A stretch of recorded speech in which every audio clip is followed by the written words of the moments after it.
Abbaan umriin isaa gama dullumaa achi deemte tokkoo fi ilmi isaa osoo ta'anii wajjiin haasa'utti jiranii hulaa dhadhoomte dhagayan. Ilmi isaa kun wayita hulaa banuu gurbaan tokko osoo salaamtaa hin jenne usee gara manaa zau jee seene. Abbaa isaatiin lolee rabbi sodaadhuutii liqii narraa fudhatte naaf deebisi. Hedduun siif obse amma garuu obsa fixadheetiin jira. Maallaqa kiyyanaaf kannitamoo hin kannituu jeen. Yeroo kana ilmi isaa kun abbaa isaa haalaataa kanarratti isa arkuun hedduu takka itti dhagayame imimmaan ija isaa lamaan guute. Eegasii gurbaa kanaan abbaa kiyyarraa riyaala meeqa irraa qabdaa jeen. Gurbaan kuni riyaala 90,000 olii jeen. Mucaan kunis abbaa kiyya dhiisiitii anaatu siif kafalaa jeen. Eegasii kutaa isaa dhaqee maallaqa fidee dhufe.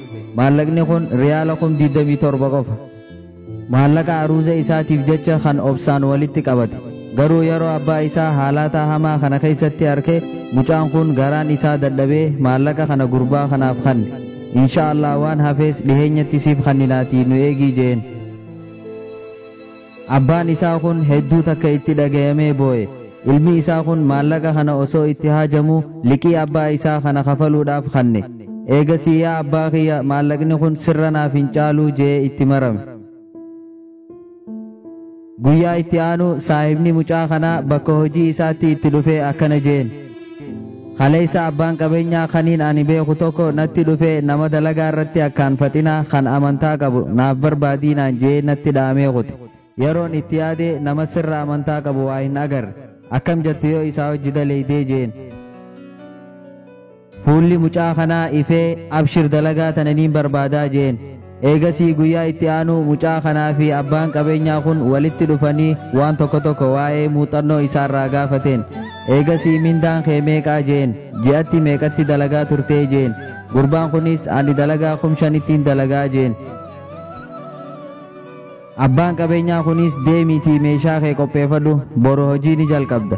Mindaan keetilleen ji'atti riyaala 15,000 mana keessa jiraattuu fi makiinaas siif qopheessine. Mindaa ji'a ja'aatiis boru harka irratti dursinee siif kennina jeen. Akka waan si barbaachisaa ammumaan osoo hojii hin jalqabne itti godhattuuf. Wayita jecha kana dhagee mucaan kun hedduu takka boo'ee abshir yaa abbaa kiyya amma booda narraa hin cinqattu fuuldurri bal'ina inshaallah ifiin jee. Yeroo mucaan kun boo'ee ifiin haasa'u abbaan qabeenyaa kun maaliif boochaa jee gaafateen. Waan guyyaa lama dura uumame mucaan kun himeef. Abbaan isaa maallaqa riyaala 90,000 ol akka namarraa liqeeffatee fi maallaqa kana waan yeroodhaan hin deebisiniif jecha namtichi maallaqa liqeesseef abbaa isaa akka cinqutti jiru himeef. Abbaan qabeenyaa kunis daddaffitti akka maallaqa kana mucaa kanaaf qopheessan godhe. Kuni galata nama haadha abbaatti tola ooluuti.